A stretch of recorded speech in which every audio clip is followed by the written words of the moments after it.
Hello viewers, welcome to Kitchen Recipes. আজি আপোনালোকলৈ লৈ আহিছো এগ কাৰি এটা ৰেচিপি। এই ৰেচিপিটো খুব ইজি হয় আৰু ইয়াক বনাবলৈও কম সময় লাগে।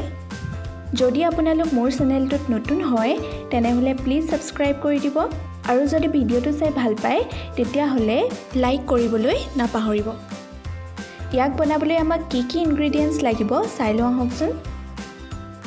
প্ৰথমে লাগিব আমাক এগ, 4টা বইল এগ লোৱা হৈছে, বইল আলু, এটা পিয়াজ, নহৰু, 1 চামুচ জালুকৰ গুড়ি, 1 চামুচ জিৰাৰ গুড়ি আৰু তেজপাত।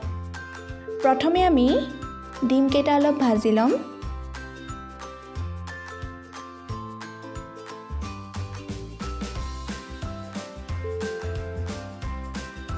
অলপ ৰঙচুৱা হলে ইয়াক নমাই থোৱা হ'ব। আন এখন কেৰাহীত পুনৰ অলপ তেল গৰম হ'বলৈ দিয়া হৈছে।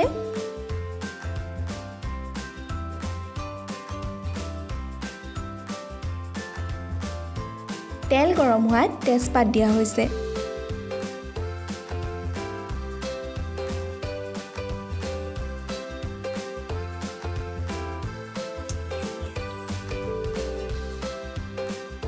এতিয়া কাটি থোৱা পিয়াজখিনি দি অলপ টাইম ভাজি থকা হৈছে। লগতে দিয়া হৈছে নৰসিংহৰ পাত,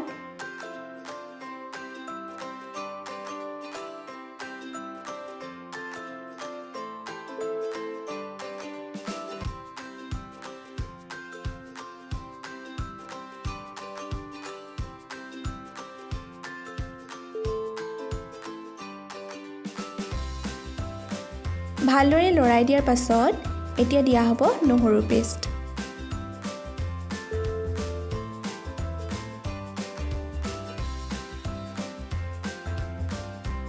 অলপ সময় ভজাৰ পাছত কেইটামান সৰু বিলাহী দিয়া হৈছে। বিলাহীখিনি নিদিবও পাৰে, এইটো অপচনেল হয়।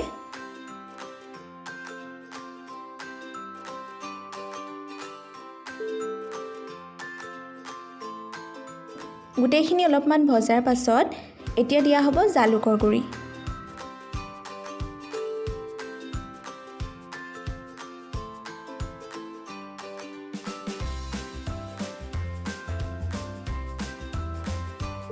জিৰাৰ গুড়ি দিয়া হৈছে। এতিয়া বইল কৰি থোৱা আলুখিনি দি দিয়া হ'ব।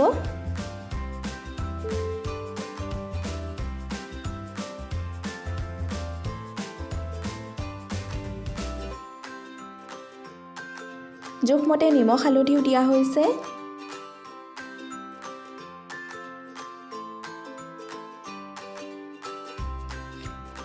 অলপ টাইম ভজাৰ পিছত দিয়া হ'ব গৰম পানী।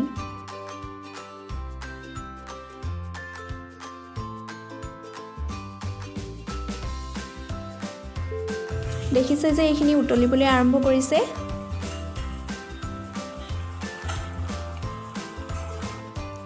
ঢাকনখন লগাই ইয়াক অলপ টাইম উতলিবলৈ দিয়া হ'ব।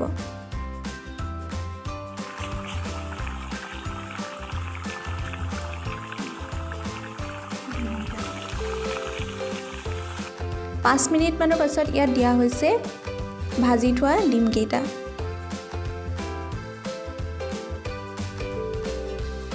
লং ইলাচিৰ পেষ্ট দিয়া হৈছে।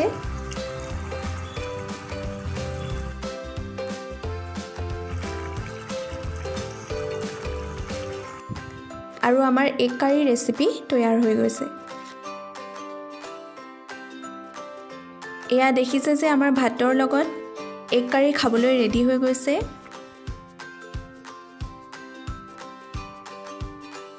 ইয়াক আপোনালোকে গৰমে গৰমে ভাত বা ৰুটিৰ লগত পৰিৱেশন কৰিব পাৰে। ভিডিঅ'টো চোৱাৰ বাবে ধন্যবাদ। আপোনালোকেও এনেদৰে বনাই খাওক আৰু কেনেকুৱা পালে জনাওক।